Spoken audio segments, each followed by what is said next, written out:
नमस्ते। टुडे पानी पूरी आ गया है। आयती किचन के पानी पूरी के मुझे हिंदी मालूम बट हिंदी தெரியாது के आई नो पानी पूरी के लेट्स गो ऑल फेवरेट पानी पूरी रेसिपी है।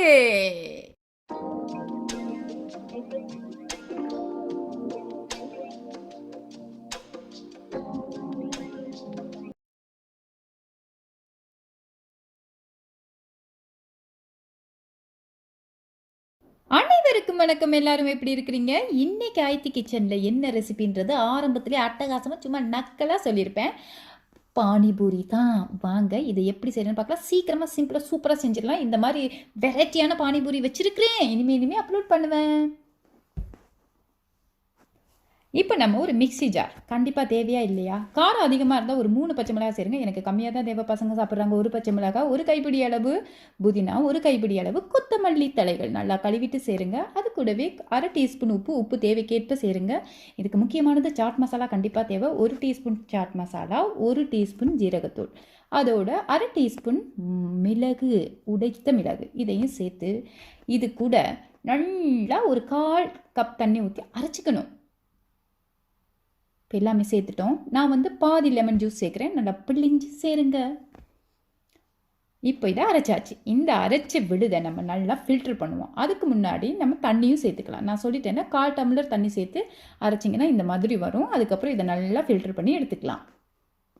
பானிபூரி ரொம்ப பிடிக்கும் எல்லாருக்குமே இல்லை. இப்போ நான் இதில் 1 டம்ளர் தண்ணி ஊற்றுறேன். ஏன்னா எனக்கு தேவையான அளவு நான் தண்ணி ஊற்றுறேன். நான் நிறைய பேருக்கு செய்யலை. எங்கள் வீட்டில் 4 பேருக்கு தான் நான் இந்த பானிபூரிக்கே செய்கிறேன். ஓகேவா? இப்போ நல்லா ஃபில்டர் பண்ணது எவ்வளோ அழகாக இருக்குல்ல இந்த க்ரீன் கலரில். ஆனால் நான் யூடியூப்பில் கூட ஒரு டைம் பார்த்தேன். அது சொல்லவே கூடாது, ஆனால் அப்புறமா சொல்கிறேன். இப்போ உருளைக்கிழங்கு அவிச்சிருக்கோம். நான் 3 உருளைக்கிழங்கு எடுத்து அவிச்சிட்டு அதை இந்த மாதிரி கட் பண்ணிக்கிட்டு நீங்கள் கையால் மசிச்சு கூட வச்சுக்கலாம். எனக்கு இந்த கடிச்சு சாப்பிட்றது ரொம்ப பிடிக்கும். இதில் நம்ம உப்பு கொஞ்சமாக சேர்த்துக்கலாம். அது கூடவே சீரகத்தூள் 1/4 டீஸ்பூன், சாட் மசாலா 1/4 டீஸ்பூன். உங்களுக்கு தேவைன்னா மிளகாத்தூள் சேர்த்துக்கொள்ளலாம், ஆனால் தேவையில்லை. ஓகேவா? நம்ம இதை எல்லாத்தையும் நல்லா மிக்ஸ் பண்ணி வச்சிடலாம். பானிபூரி செய்கிறது ரொம்பவே ஈஸி. இருக்கிற ஃபுட்லேயே பானிபூரி தான் ரொம்ப ரொம்ப ஈஸி. இந்த உருளைக்கிழங்கு அவிக்கிறது மட்டும் கொஞ்சம் டைம் ஆகும். சாஸ் தமரான் இது ஏற்கனவே நான் செஞ்சு அப்லோட் பண்ணியிருக்கேன். கார்டில் லிங்க் இருக்குது, போய் பாருங்கப்பா, போய் பாருங்க ஒரு தடவை. அப்புறமா பார்த்தீங்கன்னா இப்போ நான் பானிபூரிக்கு பூந்தி வேணும் நமக்கு இல்லையா? இதோட ரெசிபியும் என்னோட வீடியோவில் இருக்குது. கார்டில் லிங்க் கொடுத்துருக்கேன், போய் தயவு செஞ்சு பாருங்கப்பா, பாருங்கள். முத்தான பூந்தியை போட்டு எடுத்து நான் ரெடி பண்ணி வச்சுட்டோன்னா செம்மையாக பானிபூரியும் ரெடி ஆகிடும். இந்த சாஸ் தம்பரம் போட்டு சாப்பிடிக்க ஒரு டேஸ்ட் தாங்க. இதை விட சாஸ் மொந்துன்னு ஒன்று இருக்குது. அந்த சாஸையும் சேர்த்து சாப்பிட்டோம். மொந்துனா அதை நாங்கள் புதினாவில் செய்கிற ஒரு சாஸ். அது இங்கே அப்படி தான் நாங்கள் சொல்லுவோம். நான் வர ஃப்ரெஞ்சில் வர அந்த சாஸ் ஐட்டமெல்லாம் நான் உங்களுக்கு சொல்கிறேன்.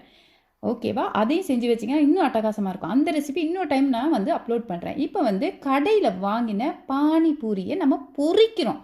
எப்படி? மிதமான தீயில பொரிக்கணும். இந்த சட்டி கொஞ்சம் சூடு சீக்கிரமாக ஏறிடும். அதனால இந்த மாதிரி புகை வர மாதிரி உங்களுக்கு இருக்குது. அதெல்லாம் கண்டுக்காதீங்க. இந்த மாதிரி வடிவாக அழகாக பொரித்து எடுத்துக்கலாம். தேவையான பூரியை பொரித்து எடுத்ததுமே மேலே படபடன்னு கையால் குருவி மாதிரி கொத்தி எடுத்துட்டு அதுக்குள்ளே இந்த சாஸ் தமரா இருக்குல்ல, ஐயோப்பா எனக்கு ரொம்ப பிடிக்குங்க. உருளைக்கிழங்கையும் அதில் சேர்த்துட்டு பூந்தியையும் சேர்த்துட்டு என்ன பண்ணணும்?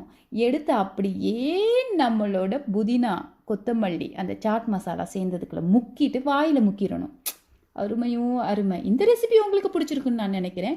கண்டிப்பாக இந்த ரெசிபியையும் ட்ரை பண்ணுங்கள். பானிபூரி பிடிக்காதவங்க யாருமே கிடையாதுங்க. தயவு செஞ்சு பானிபூரி செஞ்சு சாப்பிட்டு எல்லாரும் என்ஜாய் பண்ணுங்கள். எதுக்குங்க கடைக்கு போகிறீங்க? வீட்லேயே சுத்தமாக செய்யலாம். ஆரோக்கியமான உணவு, ஆரோக்கியமான வாழ்க்கை. இன்னொரு ரெசிபியில் சுபா உங்களை சந்திப்பேன். பாய்.